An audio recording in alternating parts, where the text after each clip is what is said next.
Pumalo na sa mahigit 200 individual ang naaresto ng mga otoridad na sangkot umano sa iligal na droga sa lungsod ng Davao.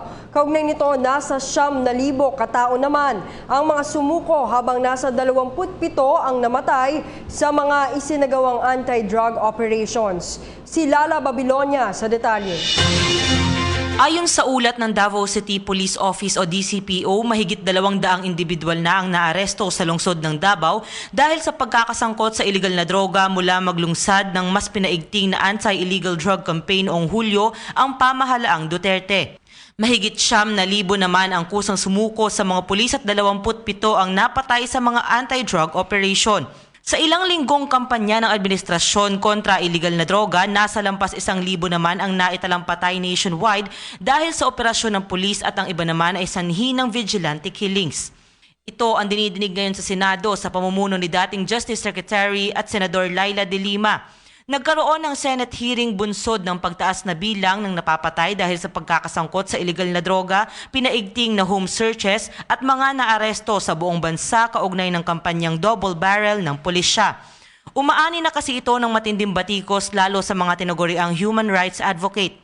Ngunit sa kabilang banda, ayon sa Pangulo at sa iba pang mga sumusuporta sa kampanya, paano naman yung mga napapatay, nananakawan o nare-rape sanhi ng laganap na paggamit ng illegal na droga sa bansa? At maitatala halos 4 na milyon ang sinasabing drug addict sa Pilipinas. Kaya nga matindi ang pagtitimbang na isinasagawa ngayon sa Senate hearing. Ayon sa spokesperson ng Davao City Police Office na si Police Superintendent Catherine De La Rey, sa gitna ng nangyayaring Senate inquiry ay patuloy naman daw ang kampanya ng kapulisan ng bayan ni Duterte o ng Davao City laban iligal na droga. Giit pa ni De La Rey, dati na nila itong ginagawa, mayor pa lamang ng Davao si Duterte. Bago pala naging presidente si Rodrigo Duterte, yung paraan niya ng pamumuno ay yun na yung ginamit niya dito sa Davao City Police Office. Kung ano yung paraan niya sa pamumuno sa Davao City Police Office, yun yung in-apply niya nationwide. So, medyo nanibago yung ibang tao. Pero sa tingin ko naman, yun yung din ang nakapagpanalo sa kanya bilang presidente. Para sa PTV News, Lala Babilonia, Davao City. Ako po si Cathy San Gabriel. Subscribe na sa PTV YouTube channel.